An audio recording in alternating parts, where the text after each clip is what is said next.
What did you get excited about the role when you thought, yeah, I think I can do this?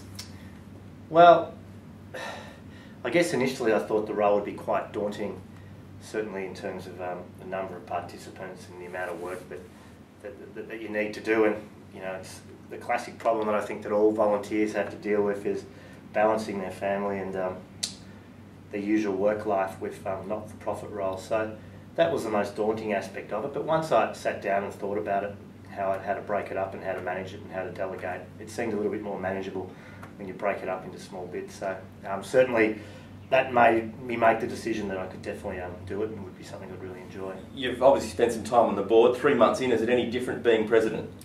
It is. It is different in the sense that I feel a little bit more responsibility. I certainly feel like I wouldn't want something to happen on my watch, which is something that I wouldn't want to happen for the VAFA. So I'm certainly much more aware of that. We know how much time football club volunteers put in. This is a volunteer position. How much time do you put in? I would think that on average it's about 10 hours a week. I think that often that'll go up in some weeks and down in others, but generally speaking it's about 10 hours a week. What's the breakdown of the week over that? You mentioned 10 hours there. What's the day-to-day role of the president of the VAFA? Probably a good example, say the last 7 days. What are we today? It's Monday. So last Monday, myself and the CEO had a good 2 or 3 hour meeting with AFL Victoria, the CEO and the chairman of AFL Victoria, to have a talk about the football landscape in Victoria. Tuesday last week, we all had a get-together day, the staff and the board, off premises to talk about the year and talk about some of the challenges we have ahead. So that was last week and that was during the day, so board members were very giving of their time to take a day off work to assist with that, so that was great. As we moved into Wednesday and Thursday, we spent a bit of time on some media related stuff, some publicity around the Western Region Football League, and then Friday, Saturday, Sunday has been preparations for tonight's board meeting and then our members meeting with our clubs and constituents. So yeah, I mean that's a pretty standard week, apart from the 1 day we had off-site as management and staff and board, having a bit of a team day off premises. Now, for those that don't know, you've got a bit of a storied history in amateur football. Just go through some of your career. Yeah, look, I'm very lucky to have a long career in the VAFA. I started off playing VAFA, VFL football for 4 or 5 years and then moved back to my club in the VAFA, which was Salesian Old Boys, down in Division 2. So I played there over a period of time for about 6 or 7 years. So I coached, played there, was on the committee there. Was lucky enough to play in a divisional premiership there, so that was great. I think after on a league best and fairest. Yeah, league best and fairest there. Thanks for throwing that in, mate. Good of you to put that in. In from Stevens. Stevens, the nut goes up. The nut! He's paid it! And he's cramping. The nut's got cramp. The nut has cramp. It's been cracked. Water boys are out. The trainer's out. Chrissy Canavan's out. They're all out. Solution's most important player, best and fairest winner. Looks likely to take out the comp best and fairest too.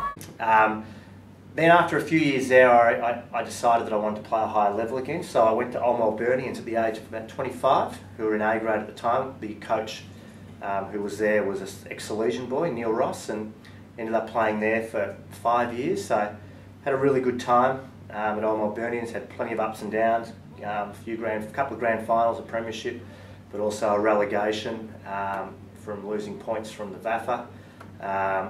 So yeah, so I had a really good time at Old Melburnians.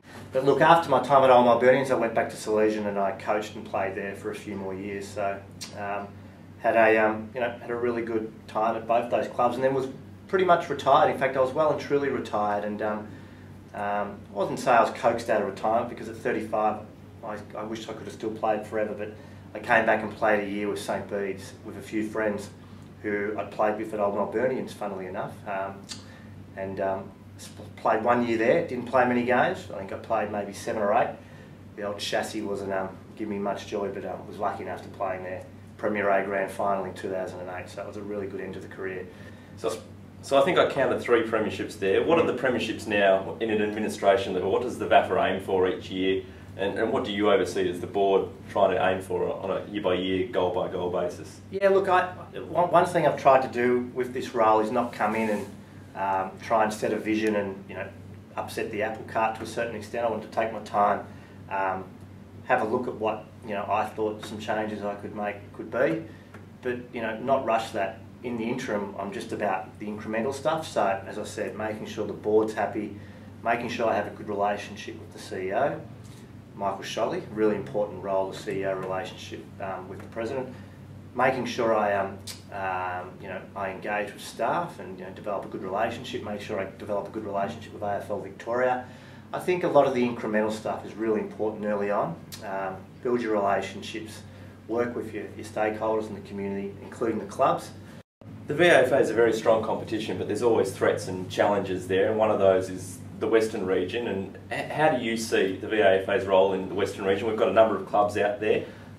Recent media reports suggest that those clubs might be wanting to go and join the Western region football. We obviously want them in the VAFA.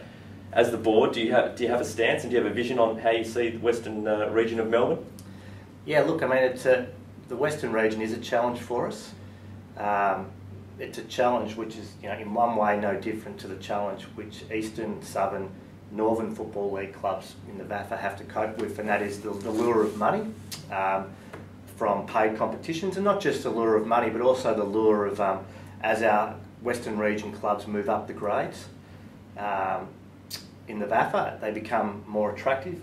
The players become more attractive to opposition clubs out there, and with new clubs popping up there and looking to start new clubs outside the VAFA, then the market for these people in the VAFA clubs is obviously becomes a lot tighter. So it is a challenge. I'm very confident though that we have a good model. And when I say that, I mean we still have a different product, the VAFA, and that is a product based on amateur status. And whilst I think there will be comings and goings as people change and clubs changes and people try different things, ultimately we have a different product to most other leagues in Victoria, and I'm confident that that things will work out themselves to a certain extent as time goes on. That's not to say that I'm not here to say that we shouldn't implement some sort of aggressive strategy to grow in the West, but I'm certainly not going to be jumping at shadows. There's a lot to look forward to in the 2013 VAFA season. What are some of the things you're looking forward to the most? I'm looking forward to going down to the divisional games and seeing what happens down there. You'll, obviously spending a lot of time at Division 2, Division 3, Division 1 level as a player. I have a unique appreciation for what it's like to play at those levels, and I'll tell you the enjoyment is somewhat amplified compared to being in the higher grades because of the less sort of pressure and the fact that you're sort of with people who often are care a little bit less about how well they go at football, but care a little bit more about the camaraderie around the club, and the competitive nature is not so strong. So I'm really looking forward to embracing the divisional clubs of the competition and seeing how they go. I get amazed every year at the standard of the divisional football, so I'm looking forward to that. Looking forward to taking the VAFA forward as an organisation, and by that I mean the commercial side of the VAFA. We've worked really hard in the last 2 or 3 years to grow the brand and grow the commercial side of the VAFA. I'm really looking forward to that challenge. Good on you, Michael. Thanks, and best of luck for the year and for the coming years as president. Thanks, Andrew.